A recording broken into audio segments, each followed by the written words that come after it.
নমস্কার। কুণাল ঘোষ।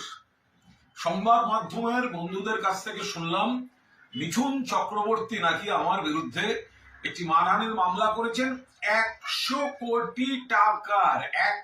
কোটি টাকার। আমি এখনো কোনো চিঠিপত্র কিছু পাইনি। তো আমার একটি বক্তব্য যে আমিও জানিয়ে রাখি, আমিও একটি মামলা ওনার বিরুদ্ধে ফাইল করেছি।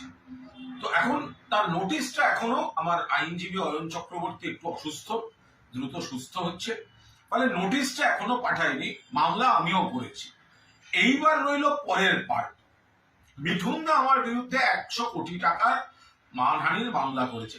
আরে যে দল বদলু মাল, যে কথায় কথায় দল বদল করে, ছোটবেলায় নাকি নকশাল, তারপরে জ্যোতি আঙ্কেল, ওপাশে গিয়ে ও নাকি ওখানে গিয়ে শিবসেনা, তারপরে চলে গেল মমতা বন্দ্যোপাধ্যায়কে আমার বোন, তারপরে সে চলে গেল বিজেপিতে। যে ঘন ঘন দল বদল করে, কোন দলে তার মান নেই, তার আবার মানহানির মামলার ট্যাঙ্কি। আর 2 নম্বর হচ্ছে, আমি ওয়েট করছি, এরকম একটা সিচুয়েশনে ওয়েট করছিলাম যে মিঠুন দাকে আমি চাই একটা মামলায়। অভিনেতা মিঠুন দা আলাদা, আমার সঙ্গে একসময় দাদা ভাইয়ের সম্পর্ক আলাদা। এখন যে লড়াই, আমি চাইছিলাম ওকে একটা মামলায়, যে কোনো মানহানির মামলায় আমি ওই সমস্ত চিটফান্ডের জিনিসগুলো নিয়ে যাবো। আমি কেন বলেছি, এবং আমি প্রেয়ার দেব, মানহানির মামলা নিশ্চয়ই ফয়সালা হবে।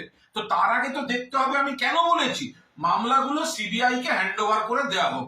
এই হচ্ছে ওর বেনিফিশিয়ারি, এই ইনকাম, এই কানেকশন, 4খানা অন্তত চিটফান্ডে আছে। তো আমি ওয়েট করছিলাম।